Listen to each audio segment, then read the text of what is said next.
This video is about figures for research papers, specifically about the principles of beautiful and professional figures. We will consider multiple examples of real figures with a focus on design problems and things that can be improved. By the end of this video, you will learn the main graphic design principles for academic publications, such as using vector-based images, selecting harmonious color schemes, optimizing layout, and many more. So let's try to understand what makes a figure beautiful and professional.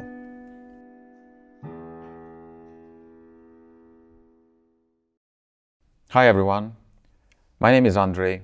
I'm a researcher at Imperial College London.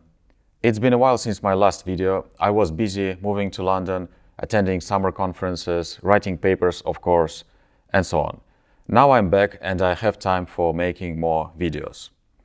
This is my new open space at Imperial. I think it looks great for YouTube videos, so please let me know if you like this background. Usually on this channel, I discuss various aspects and problems of academia. And today I want to start a big series of videos, maybe we can call them tutorials, on a very important topic of how to create beautiful figures for research papers. But first, let me tell you about my experience and why I want to talk about this topic. You see, throughout my academic career, I have read and reviewed hundreds of academic papers. As a reviewer, I usually analyzed figures of other authors.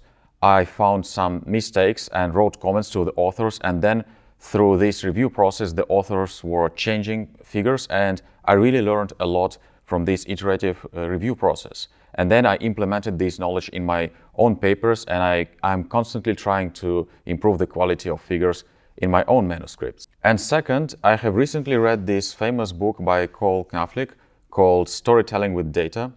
I really enjoyed reading it and recommend it to anyone who is interested in data visualization. So today we will discuss a few concepts from this book as well. Surprisingly, many universities overlook the topic of developing beautiful figures, and many students and young researchers have to learn graphic design principles by trial and error.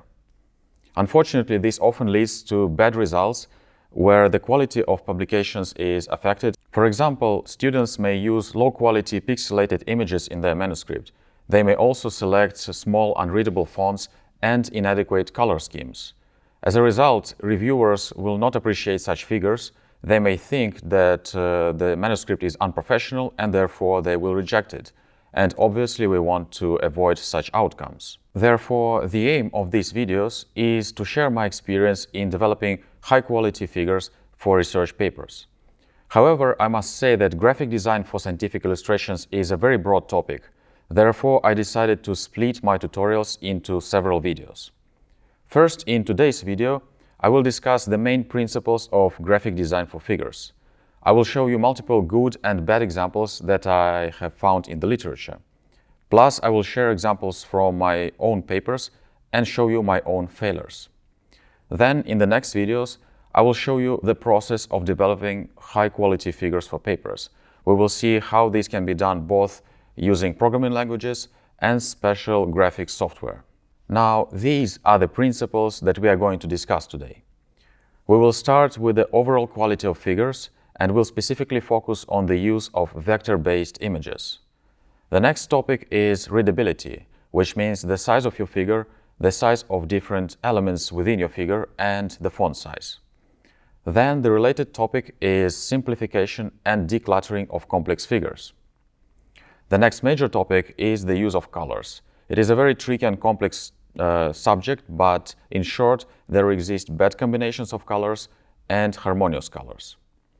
Then we will talk about message and story of your figure, your strategy. This is a less technical topic, but a more artistic one, where you have to develop your story first and then use your data strategically to support your story. The remaining topics are keeping a consistent style, ideally one style per paper. We will also discuss figures to avoid, like pie charts and 3D. And then finally, we will discuss time management and time constraints in developing high-quality figures for research papers. So let's begin. First, let's discuss why we need high-quality figures for papers. Which figures can be considered of good quality and which figures are unacceptable. Actually, sometimes it is very difficult to draw a line here. Let me tell you a story of how I realized that the quality of figures is critical for papers. You see, when I was a PhD student, I didn't know anything about graphic design for scientific illustrations, and I didn't care about quality of figures. I was just coding a lot and writing my papers. And for some time, everything was fine. My professors and supervisors, they were happy, and they didn't complain about the quality of my figures. But then I started receiving negative comments from some reviewers and journals. Some comments were saying something like, "The quality of figures is unacceptably low, please redo them." And some of my papers got rejected. Frankly, I was a bit shocked and angry at reviewers. I mean, I developed my model and I wrote a paper. Why did they complain about the quality of figures?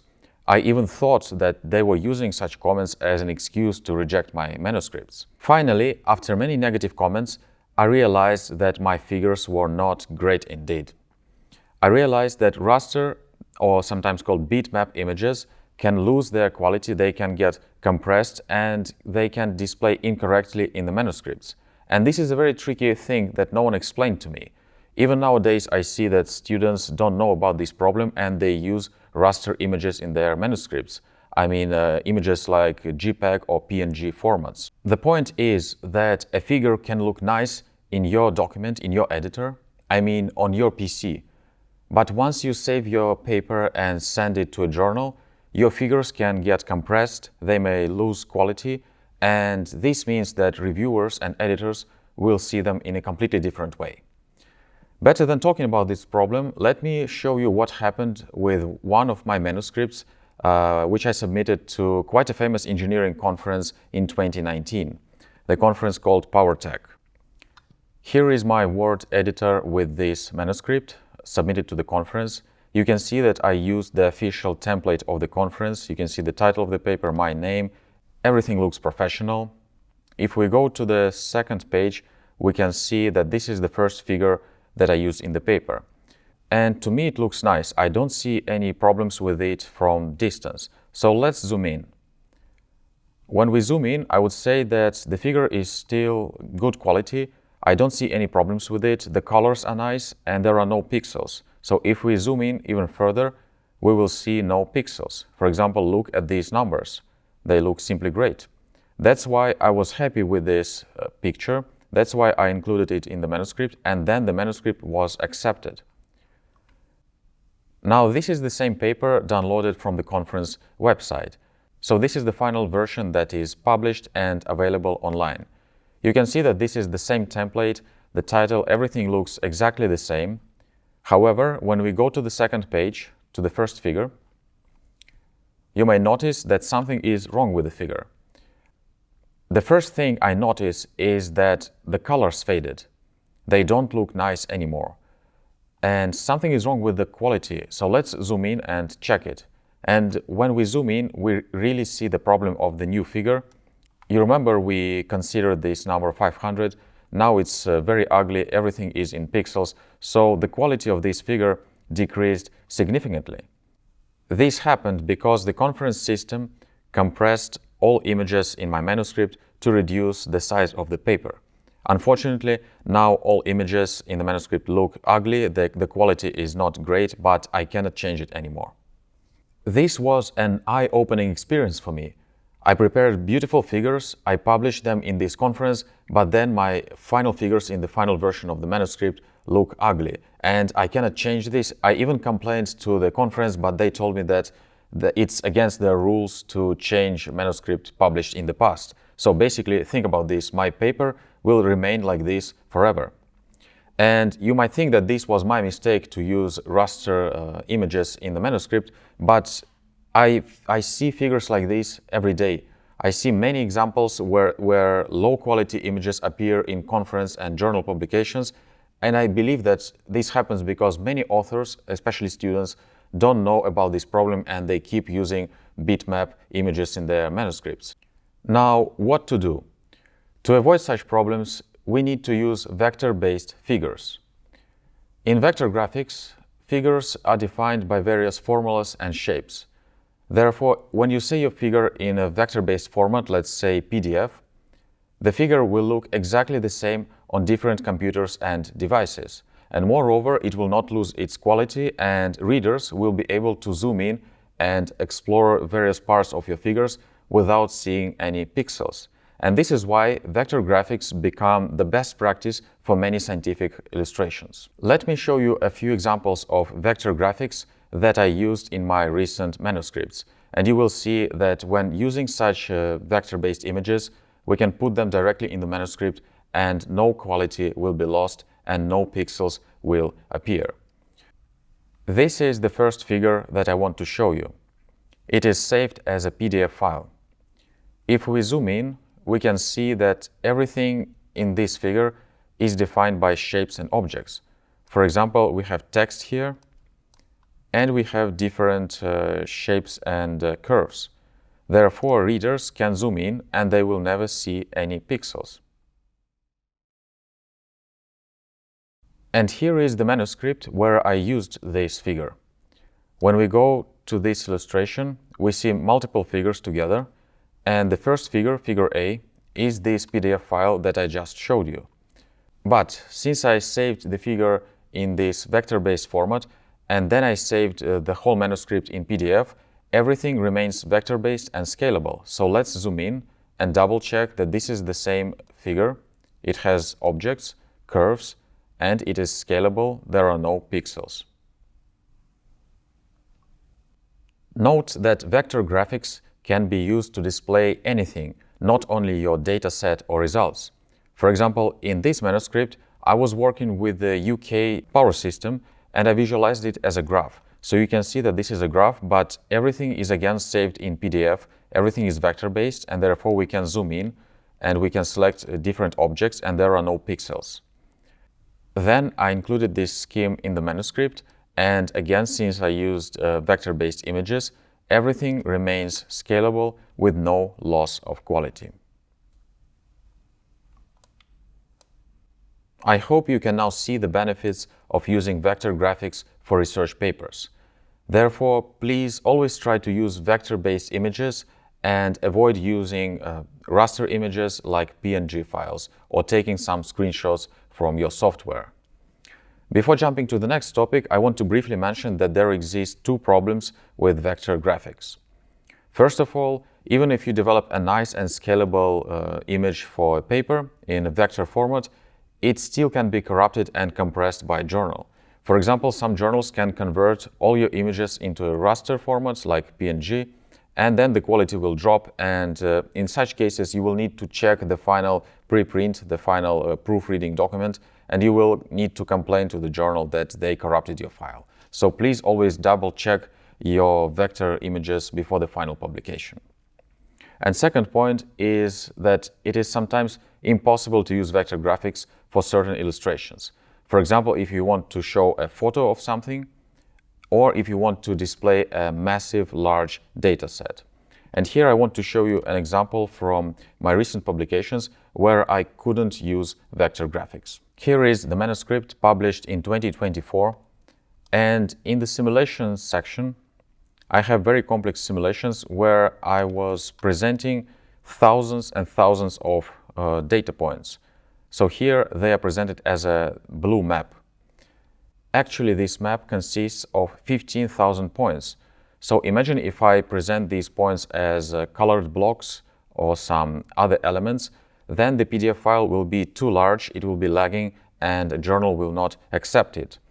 Therefore, what I did here is that I converted these objects into a raster image. So if we zoom in, we can actually see pixels. However, note that the overall figure is not a raster image, it is a vector-based image. Again, we can see that it has objects and it is scalable. So sometimes when you have complex data to visualize, you will need to use such tricks to make a combination of vector graphics and raster graphics. For example, when you have, as I said, too many points to display and you can't do it using only vector-based graphics. Now we come to the second principle, readability. The point here is very simple. Your figures must be readable in the paper. This means that readers should not zoom in like 200-300% to analyze your data. Following this rule, you should not use small fonts in your figures. Specifically, you should not use fonts that are smaller than the smallest fonts in the journal template. Let's say that in your template, the smallest font is 8 points. This means that when you are developing your figure, you should not use fonts smaller than 8 points. Let me show you an example from my recent paper of how you can check this. This is the same figure that we have just analyzed, and at the beginning of the manuscript, I was explaining the concept and used this figure. So let's see if it is readable or not. The first thing I like to check is I would like to check the font size of this figure description and the font size within the figure. You can check this very easily, for example, by comparing the fonts with this cursor. So you can see my cursor, and now it is approximately equal to this F letter. Then we can move my cursor here to some text within the figure, and we can see that the text is also almost equal to the cursor. This means that these two fonts in the figure description and within the figure are close to each other. And this means that the text in the figure is readable. The second thing you can do is just simply to look at your figures from distance. So let's say here is 110% scale. I can read the description of this figure, and I also can read these titles. Therefore, we can conclude that the text in this figure is readable and the readability principle is not violated. Now I want to show you a few examples from the literature where this design principle was violated. I mean, unacceptably small fonts were used in the figures. So let's jump to these examples. Here is the first example, a paper published in IEEE Access Journal in 2024. And at the beginning of the paper, the authors explain their framework, how they use these Monte Carlo simulations. Let's try to understand if this figure is readable or not. The first thing I see is that from distance, it is really difficult for me to read it. I cannot really see what is happening here. So we need to zoom in. Let's zoom in, let's say 150%. So can we read this figure or not? I would say that I can read these titles, the text here, like historical data, earthquake data, and so on. But I cannot really read what is happening in this part of the figure and in these sub-figures. It's really, really small. Therefore, let's zoom in even further. So now we are almost 300% zoom in. And now I can see what the sub-figures mean. And I can see that it says distance here, magnitude, damage. And now I can understand all these sub-figures. But think about this. To analyze the figure, I had to zoom in like 3 times just to see some details and read the text. But this is not the end of the story, because there is one more figure showing a map. And I cannot see what this map shows. So let's zoom in even further. And now we can see that this is actually a map with some cities, Los Angeles, and I can see the names of the cities. But actually the font size was unacceptably small, because from this distance it is impossible to see the titles. And we can see that the readability principle was violated because the authors used very, very small fonts. Now we come to the second example. So again, we are looking now with no zooming in, and I see the colors, but I can't really see what is happening inside these figures. There are some very, very small elements. I cannot see them. Let's try to zoom in. So the authors are trying to show capacities of generators at different parts of a power system, and only when we zoom in, let's say 300%, I can see that something is hidden here, that something is inside behind this heat map, but still it is super small. So let's zoom in even further. Now I have zoomed in 1200%, and only now I can see that actually, yes, this is the system. I can see that we have some generators, numbers of substations, but I mean, how can readers analyze this figure from distance when they are reading paper like this? It's simply impossible. The only good thing is that the authors here used vector graphics. That's why this is another example of why vector graphics should be used. We can zoom in and we can see some details, but it shouldn't be like that. All figures should be readable without significant zooming in. The next important principle is decluttering and simplifying complex figures. In some sense, this principle is related to the principle of readability. If you have an overly complex figure, you have too many elements, readers get confused and they will not put extra effort to understand your paper and your figures. So imagine this, you developed a beautiful figure using vector graphics, you used readable fonts, maybe nice colors, but you still lose your readers because they cannot understand your complex diagrams. I know this feeling when you develop a framework for your paper and you have like 10 concepts, you put them all together, you draw arrows between them, and you like your figure, but then you show it to your friend or colleague and they say, oh, sorry, I'm lost, I don't like it, I don't understand what is going on. And this is because you made your figure, your diagram overly complex, and we have to simplify it and we have to declutter it. So what to do? You have to iteratively think about your figure in terms of what can be removed and what can be simplified. You should always ask yourself questions like, is this element of the figure necessary? Can I simplify it? Can I remove it? Maybe I can make the figure more simple now, and all these explanations I bring to the next section or to an appendix. Try to get feedback from your colleagues and your friends, and if they say that the figure is indeed too complex, think about simplifying it. Always be cautious about your readers. Your figures and diagrams are clear to you because you developed them, but readers sometimes may be lost. So to develop really professional and beautiful figures, you should always think about readers. Now let's see some examples from the literature. Let's consider some overly complex and cluttered figures and discuss what to do with them. Here is an example of an overly complex and cluttered diagram. This is a journal paper published in 2024, and at the beginning of the paper, the authors explain their approach as this framework. And again, from the distance, I can see that it is super complex. It has small fonts and too many elements. Let's try to zoom in and analyze what is happening here. When we zoom in, we see that there are actually so many blocks here. If you think about this, there are like 3 blocks on the left. There are many arrows between them. Then on the right, we also have many blocks.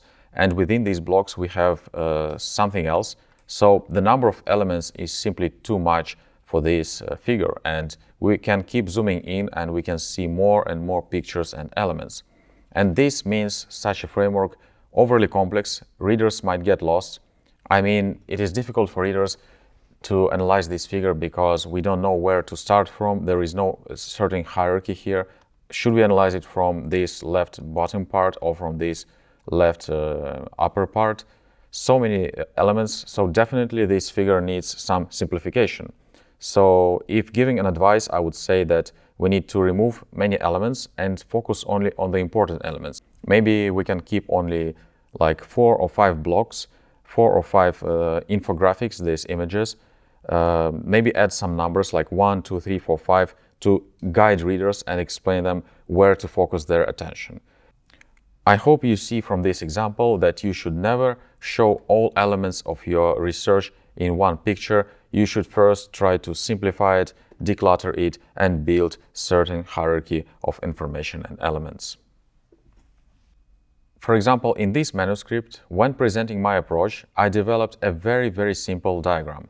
Let me show you. Here, this is my framework. I know that I have many equations and complex models, but I wanted to make my message very simple for readers. And that's why I used only 4 blocks. The first block I called input. Here I briefly discuss all data and models that I use. Then the second framework is called modeling and output. So the logic is clear here. We move from left to right. In the center of this framework, we have this modeling part. And here I decided to use a little bit of graphics. So instead of just saying flexibility aggregation, I wanted to show this gray area. And then we add additional constraints. And in the output, we see the impact of constraints. I wanted to show here with the red color that the areas reduce.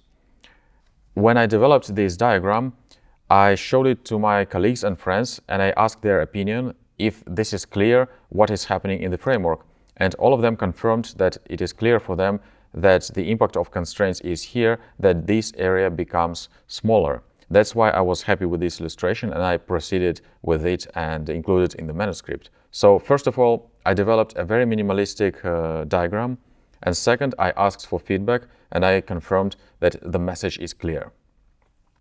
I know that sometimes it is impossible to show your framework, your approach just in a few lines, just in a few blocks. You need to mention many more elements. So in this case, you can develop more complex frameworks, but still you need to make them minimalistic, and you need to show some hierarchy between the elements. So this is an example from another paper where I developed a framework diagram like this. You can see that there are multiple components, many models used, but still I try to use these areas in a light gray or dark gray, and I show that this is the problem formulation, this is the analysis of our results, and this is the output. So we can see the hierarchy of elements within this approach. In the middle, in this collisional analysis, I even have some loops. So I say for collision, we solve, then for this, we do it in the loop. So you can explain very complex concepts in your framework, but it should be, as I said, minimalistic, and there should be a very clear hierarchy. If using arrows is not enough, sometimes you can add numbers, say that this is number 1, this is number 2, and then in the text you can explain that first we do number 1 and then we jump to number 2. So I hope that you understand from these examples how you can simplify and declutter diagrams.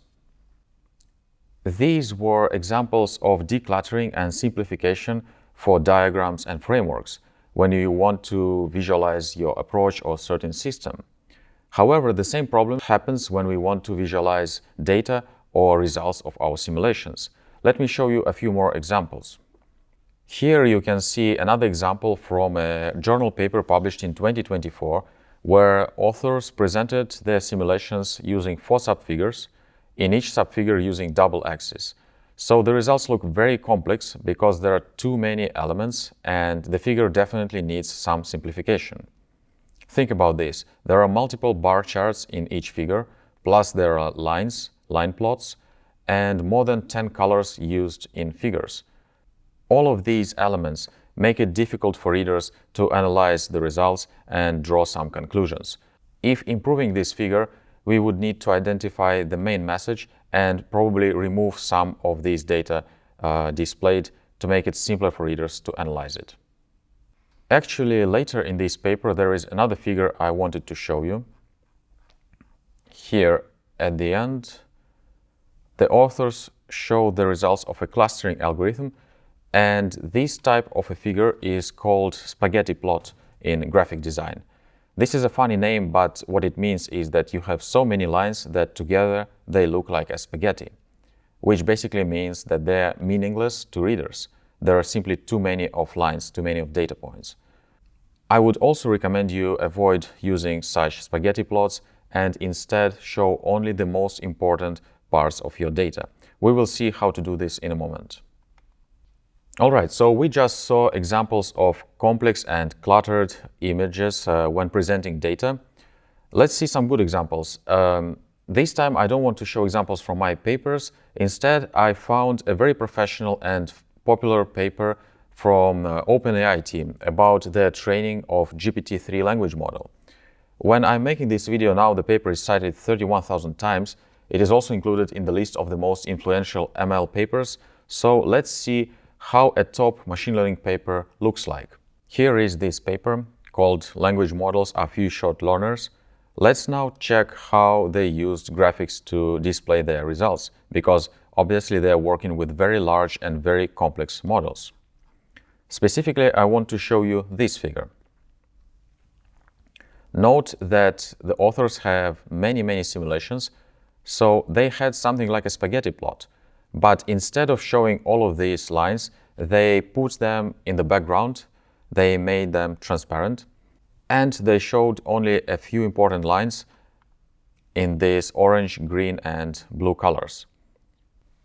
I believe this is a great example of how data can be simplified. You don't show all data, all lines that you have. Instead, you highlight only the most important parts of your data and you show your message.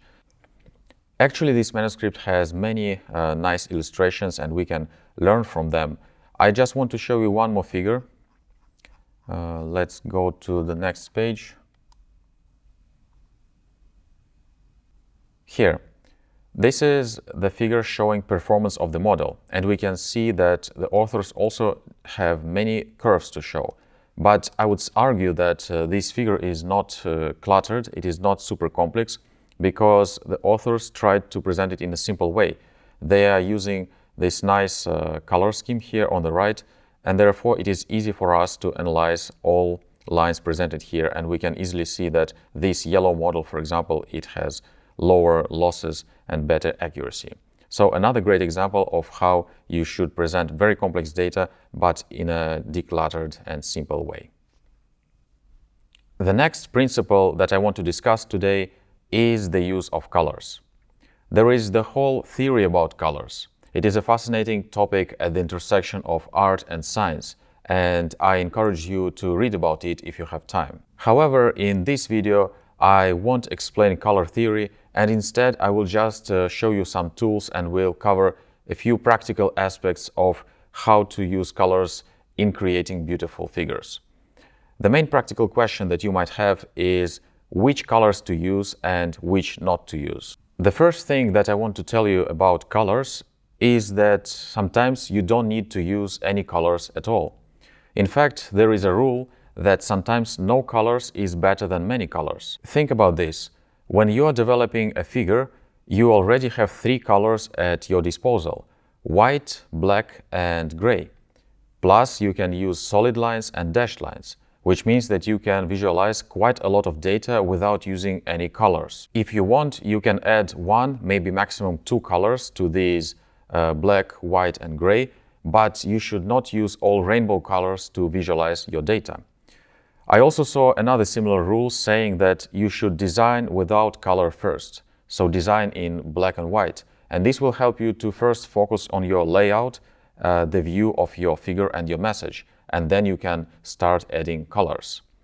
Let me show you a few examples from the literature about this no color rule.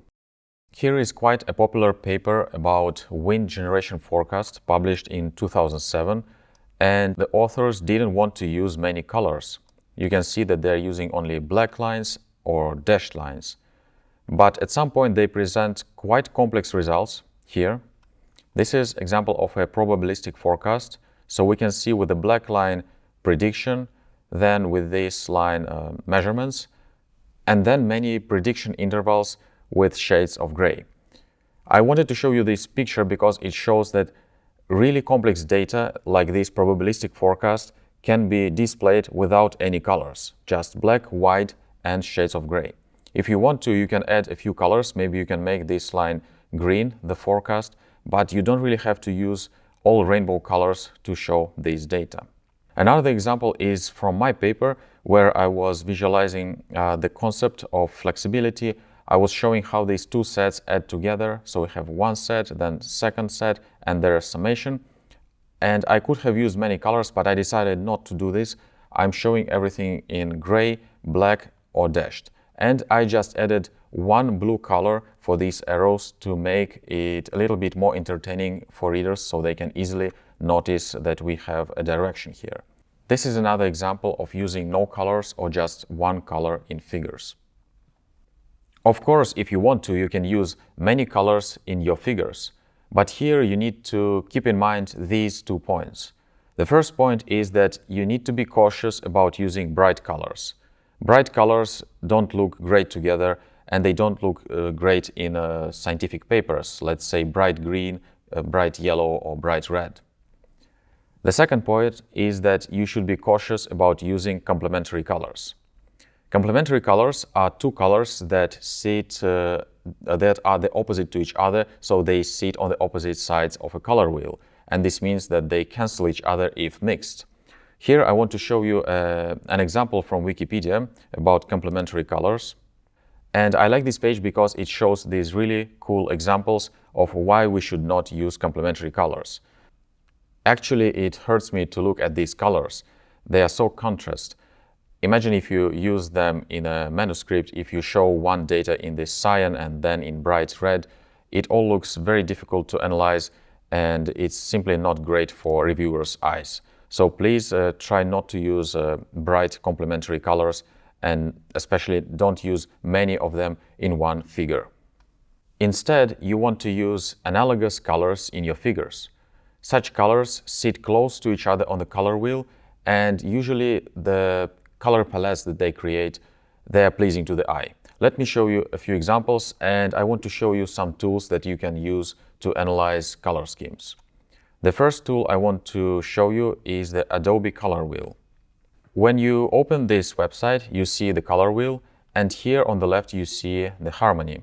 Now it's analogous. As I said, this means that all colors are quite close to each other, and they create an analogous palette. So this is the palette that we see now. We can also change the colors. If we want, we can create a blue palette, blue-green palette, and so on. And then we can save our results. We can save these colors and use them in our figures if we like them. And as I said, this was an analogous color scheme. Here we can select complementary colors, and you can see that these colors, they are exactly the opposite to each other on the color wheel, which means that this orange color is complementary to this cyan color. And this is what we should avoid in our figures. So don't use bright red with bright green. Don't use bright yellow with this purple or blue color, because this will not look great together on white background in your figure. So I highly recommend you to play with this tool. You can analyze shades of the colors. You can see various other harmonies like split, complementary, triad, and so on. So many palettes that you can create using this tool, or see if these colors work together or not. However, you don't have to always develop your color combinations using the color wheel. You can simply select some existing color palettes. And here I would recommend to you this website colorhex.com. If you go to this website, to the palettes section, you can see popular palettes, and you can see many good combinations of colors. Some of them are not great for papers, they are great for other design purposes, but anyway, you can select a color scheme you like and use it in your figures. Let's say you like this beautiful blues color palette. If you click on it, you can see information about all colors in this palette. Let's say that in Python, maybe you need these RGB components to create a color. So here are your components, please use them. You can also see some related color palettes, even comments by other users. And if you click on a color, you can see even more information about this color, various shades of this color, tints, some related palettes, other similar colors, and so on and so forth. So this is a great tool to select a color palette you like for a certain task. These were examples of creating new color harmonies or selecting some existing ones from the internet. But in reality, when you are coding and developing a figure, you don't need to select some new color harmonies. You just go to your software, to your programming language, and select some existing color palettes. And your task is basically just to select an adequate color palette for visualizing your data or your results. For example, I code in Julia, and Julia has this nice package called color schemes.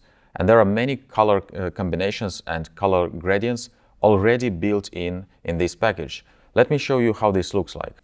There are so many colors in this package. You can see this is the standard palette. I like some of these colors, but I think that green and red might not be working well together, but some of these colors are okay. If you don't like the standard colors, you can see many other gradients. You can see gradients from orange to blue and so on. Here is another gradient from light blue to dark blue. I think this is a great one. The only gradient I don't like is this rainbow, because it has basically all colors together, and if you visualize your data using all possible colors, including complementary colors, the visualization will not look nice. So please be very cautious about using color schemes like rainbow. And just to show you, there are so many gradients from many other packages, including MATLAB. I believe there are hundreds and hundreds of various gradients. Feel free to select any you like for visualizing your data. One more thing that I want to tell you about colors is that colors can be used strategically. The point is that there exists color psychology, and certain readers may have certain biases about colors, certain ways of understanding your colors. For example, a common way of understanding red color is that it means something incorrect, something bad. The green color usually means that it is the best solution, something correct, or something improving. So if you are using red and green colors in your figure, please think about why you are doing this. And if the answer is that you are just displaying your data, maybe you should not use these colors, because readers might be confused and they might understand your data in some other ways, some incorrect ways. And please don't use yellow color. There are many articles on the internet about the problems with yellow color. In short, it looks bad on white background of papers. It is difficult for readers to analyze your data displayed in yellow. Now, let's see some examples from the literature that I found for this tutorial. Here is a recently published paper about machine learning for power flow in distribution systems. It is a very complex and interesting paper with many equations and illustrations. And here on page 6, I noticed something strange about the way how the authors display the results. And when I analyzed what is happening here, I noticed that they are using yellow color. And you can see that it is difficult to find this yellow line and to analyze it. And as I said, this happens because yellow color is getting easily lost on the white background. Below, we can see more examples of curves, and we can see that not only the authors used the yellow color, they used many complementary colors like these: green, cyan, purple, and so on. And altogether, these colors don't look great. Then on the next page, the authors present their results about some Jacobian error matrix, and they have 4 subfigures showing the heat map. The problem is that the color scheme is rainbow, so the values have all possible colors. And I tried analyzing this data. It is very difficult for me to understand what this means, simply because there are so many colors displayed. So I think this is a great example of showing why using too many colors, like rainbow color scheme, can be confusing to readers, and it can be not a great choice for visualizing your data set. Here is another example of a strange choice of colors in a bar chart diagram. In this study, the authors show the reasons of major blackouts from extreme events, and we can see that there are many different categories of data through years. The problem is that there are so many categories and so many colors, and also it resembles somehow a rainbow color scheme. So we see red colors, blue colors, green colors. It is difficult to navigate here and understand what data we're looking at. And moreover, talking about the psychology of colors, one of the reasons here is the wildfire. So readers might think that if we're talking about fire, these data should be in red. But actually, all these data in red has nothing to do with wildfires, and the fire category is in this yellow-green, which can be simply confusing to some readers. Instead, what you want to do in your figures is to select your colors strategically. So if you have a message that something is declining or something is bad, maybe you want to use a white-red gradient, and you can show that when it's becoming worse, you have more and more red color, maybe dark red color. Let me show you a few examples from my papers. In this manuscript, in the results section, I had simulations showing the problems with nonlinearity in power systems, and I argued that this nonlinearity is dangerous. So what I did, I selected gray-red color scheme, where this light gray or light red means good and dark red means bad. And the message here is pretty simple, that when we have these red areas, this means that we have nonlinearity and this is a dangerous area. In contrast, we can say that this area on the left is good. And I showed this figure to some colleagues, and they said that yes, they easily understand the message of the figure because I used a very simple and intuitive color scheme from gray to red. I did the same thing in these figures. I'm showing these areas and I'm saying that they are decreasing because we have additional limits. So I say that here are the limits, and once we impose more and more limits, the color changes from blue to red. And again, the message seems to be intuitive that the area decreases and therefore the color becomes red. So the simple color scheme that I selected for this figure is blue to red. The next principle is the message and story of your figures, your strategy. The point here is that you should never simply show all data that you have. You should think first about the story and message that you have behind your figure. And then you need to show only the part of data that supports your message. And you need to use text, colors strategically to highlight this message. So you need to help readers and guide them throughout your story. As we just discussed with these color examples, the color can be used strategically. You can show that you are moving from white to red, which is bad.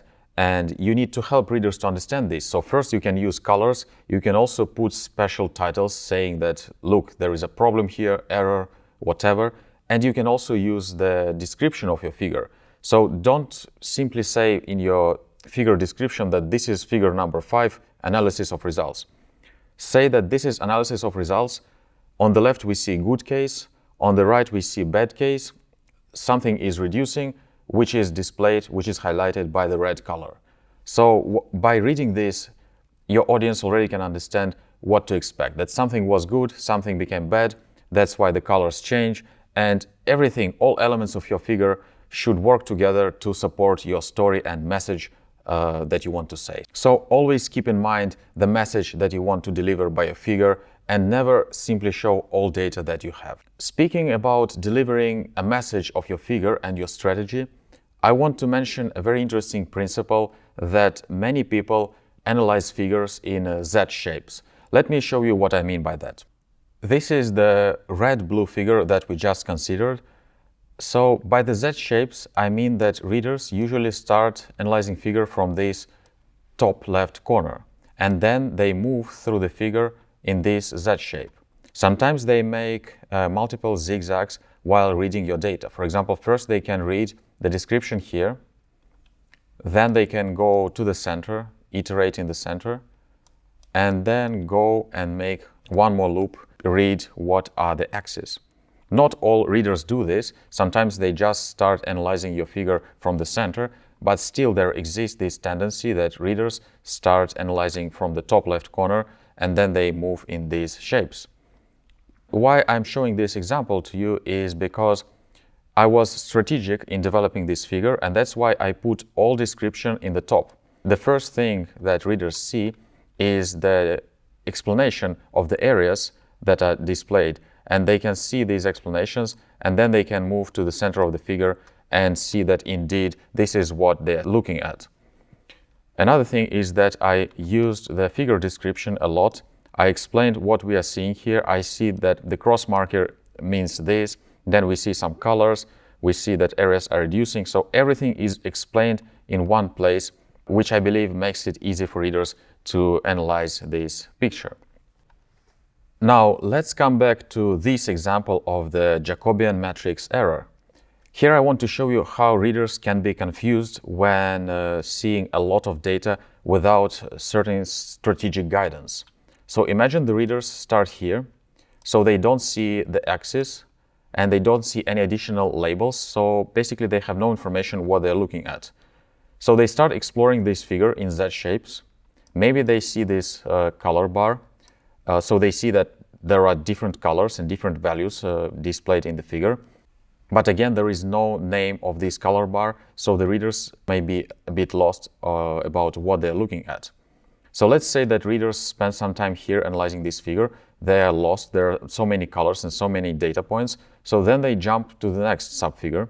And the same story repeats here. There is no label of this axis, no label of this color bar. The data is very complex, so the readers may think, okay, I don't understand what is happening. Let's jump to this figure. The same story repeats here. The only difference is that we see different colors. This figure has more yellow color than other figures. And my point is that readers may be jumping between these four subfigures but they may be lost because there is not enough information, not enough clues for them to really understand what is going on. The only thing that we see in the description of the subfigures is that this is Jacobian matrix, error, error, error, and the same thing is said in the description of the figure.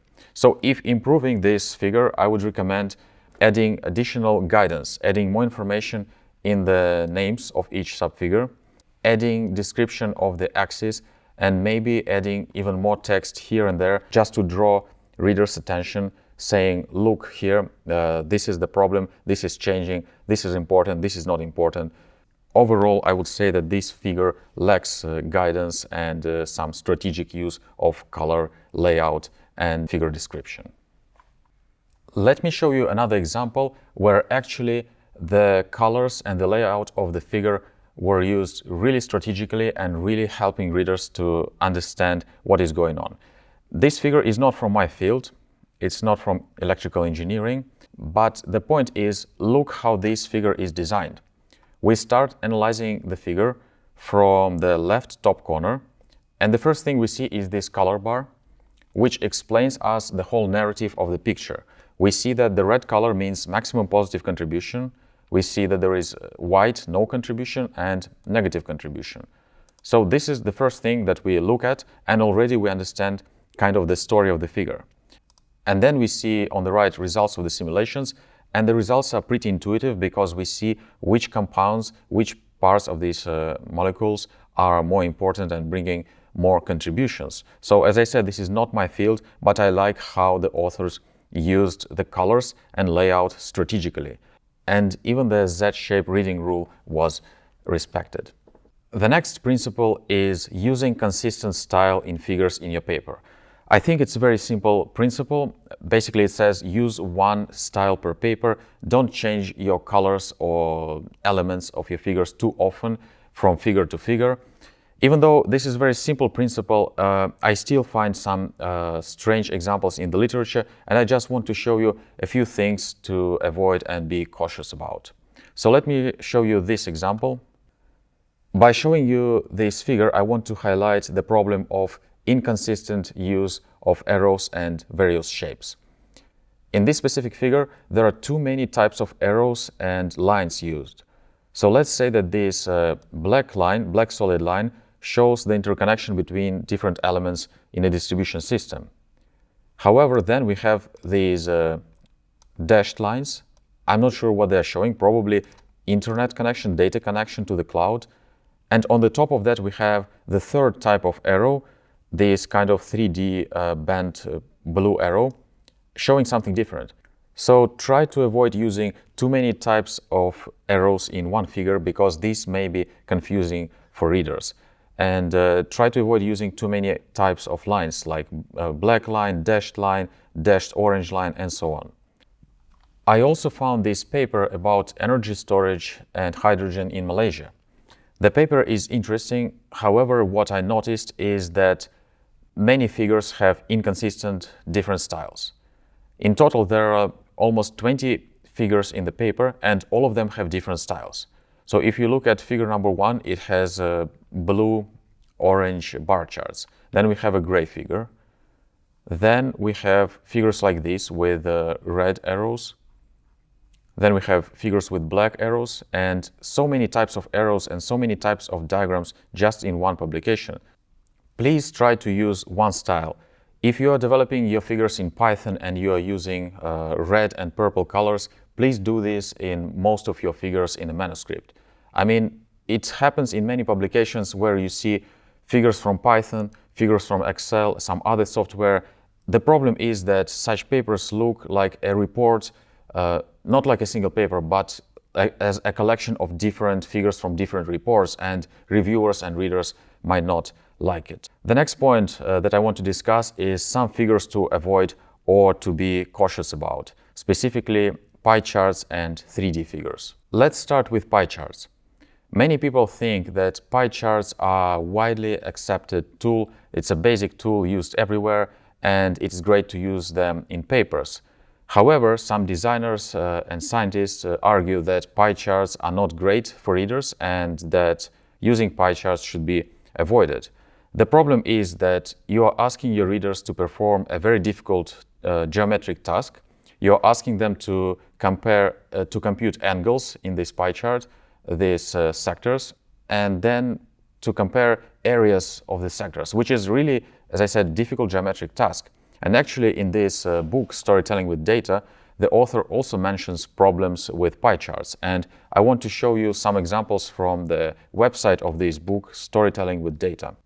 Here is the article about using pie charts in the Storytelling with Data website, and it explains why there are certain problems with pie charts. For example, here, let me ask you, which is larger, C or D? I can't really tell. It's very difficult, again, to compare these areas of the sectors. How can we show which is larger? Probably we will need to put some numbers close to C and D, but in that case, your readers will be reading numbers and not looking at the pie chart. Instead, if you show your pie chart as bar chart, it is very easy to see that C is actually larger than D. I believe this is a great example showing how pie chart make our life hard in analyzing data.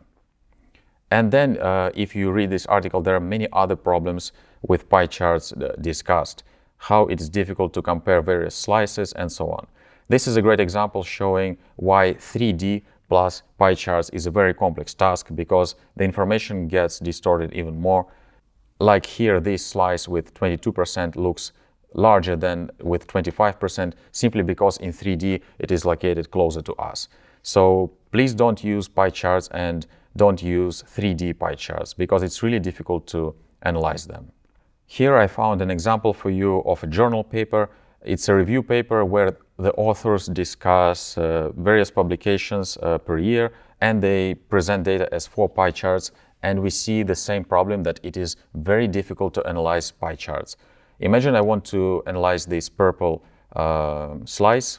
This is what happened in 2022, in this pie chart, but then what happens in the next pie chart? So I need to go from one pie chart to another just simply to compare one slice. It takes a lot of time, a lot of energy, and that's why it is usually advised to avoid using pie charts in presenting your data in research papers. Regarding 3D figures, I myself liked 3D figures a lot. I wanted to use them a lot in my papers. I thought that they look fancy, they look complex, and if I use a lot of 3D in my papers, it will make them unusual. However, the truth is that in 90% of cases, 3D is not a great solution to display your data in your papers, and the only thing it does, it confuses readers. Let me show an example from a paper. In this paper, authors analyzed voltages in a distribution network, and they decided to present voltage profiles in a 3D space. So we can see there are 3 dimensions: time, bus, which means substation, and voltage. The problem is, however, that it is very difficult to analyze such 3D surfaces, such 3D figures. There are many data points which are overlapping, and I cannot zoom in and see the solutions that are located behind. So please try to avoid using 3D if you are not absolutely sure that it is necessary to visualize your solutions. The last point that I want to mention today is time. Look, I have many years of experience in developing figures for papers and coding them, and even I cannot create a beautiful figure in one day. I mean, in few hours. It will take me at least few days to develop nice figures. So the first day I develop a draft, the main idea, and then the next day I come back to the figure and I see what can be improved, and maybe the next day I show the figure to my colleagues, I get some feedback, and only after a few iterations I can finally create beautiful and professional figure. So don't expect to create beautiful figures for your research papers fast. Be patient and try to enjoy the process. Actually, I believe that creating beautiful figures is a very satisfying task. You are creating something beautiful and useful from scratch, and people will be reading these results later on. So yeah, as I say, be patient and just try to enjoy the process and try to develop figures in a few iterations. All right, that's it about the principles of beautiful figures. Thank you for being with me through this long tutorial. Let's quickly recap what we have discussed. We first talked about the overall quality of figures and discussed the problem of using vector-based images and raster images. Then we discussed readability of figures, the size of font and various elements of your figures, and the related topic of simplifying and decluttering complex figures. The next major topic was the use of colors, how to not use complementary colors, bright colors, and focus on more harmonious analogous color schemes. Then we discussed the message and the story of your figures, how you can use various elements in your figures strategically. The remaining topics were keeping a consistent style, one style per paper. We also discussed some figures to avoid, like pie charts and 3D, and we discussed time management and time constraints. In the next videos, I will show you examples of how I create figures for my papers. We will start with coding examples, how we can tune plotting packages parameters, and then we will move to some advanced topics like using graphics software, vector graphics software for adjusting your figures, modifying them, and we will come to developing quite advanced and complex figures that you cannot simply develop in Excel or in your programming language. I hope that ideas that we discussed today will be useful for you and that you will create very beautiful figures in your research papers. Please let me know your feedback about this tutorial and any questions that you have. I will be happy to see your comments. Thank you and see you soon. Bye.